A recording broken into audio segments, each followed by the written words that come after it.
ঢাকাকে বলা হয় মসজিদের নগরী। রাস্তার মোড়ে মোড়ে যেখানে মাদ্রাসা, মসজিদ, যেখানে মুসলমান সন্তানদের আল্লাহ শব্দের ধ্বনিতে বাংলাদেশে আজকে সূর্য ওঠে, সূর্য ডুবে, সেই দেশের মধ্যে আজকে নাচ গানের শিক্ষক শিক্ষাকে নিয়োগ দেবে, এই স্পর্ধা কেন বাংলাদেশের ভিতরে হলো?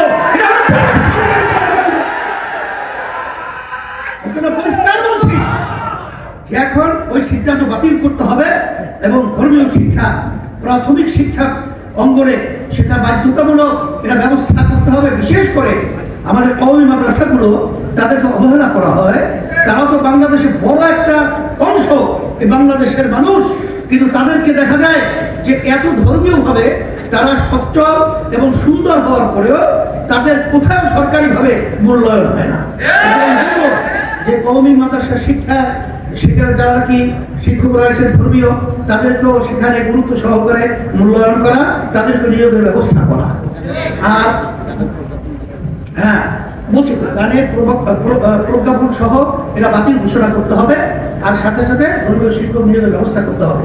আর আমার ভাই সালাউদ্দিন সাহেব যে কথা বলেছেন, অন্য দায়িত্বশীল কথা বলেছেন যে আমরা যদি ঐক্য থাকতে পারি, ঐক্য থাকার ব্যাপারে আলহামদুলিল্লাহ আমি আমাকে বলবো, সকলকে বলবো যে আমরা এখানে দেখছি ঐক্যমত কমিশন সহ এই দেশকে সুন্দর করার ব্যাপারে আলোচনা হয়েছে।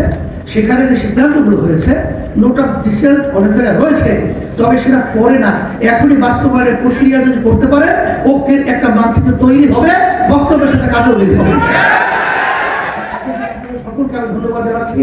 আর যেহেতু আসলে নামাজ অনেক সময় হয়ে গেছে, আপনারা কষ্ট করে এসেছেন, আর সবাইকে ধন্যবাদ জানিয়ে আমরা একাকার হয়ে ইসলাম দেশ মানবতার পক্ষে এই দেশ গঠন করার ব্যাপারে ফ্যাসিস্টরা আন্দোলন আমাদের শিল্পীতে আন্দোলন বিস্তার করতে না পারে, এই দোয়া রেখে আমাদের দেশে বিদেশে টাকা প্রচার করতে না পারে, মায়ের সন্তানদের আল্লাহর হালাল করতে না হয়, আমাদের দেশে গুম খুন যেন না হয়, চাঁদাবাজারা যেন এই দেশের ভিতরে ব্যবসায়ীদের ব্যবসার ভাবে চেষ্টা করতে না পারে, এই অনুরোধ রেখে আশা রেখে আপনারা সবাই ভালো থাকেন। দোয়া করে আমি ربنا آتنا في الدنيا حسنة وفي الآخرة حسنة وقنا عذاب النار.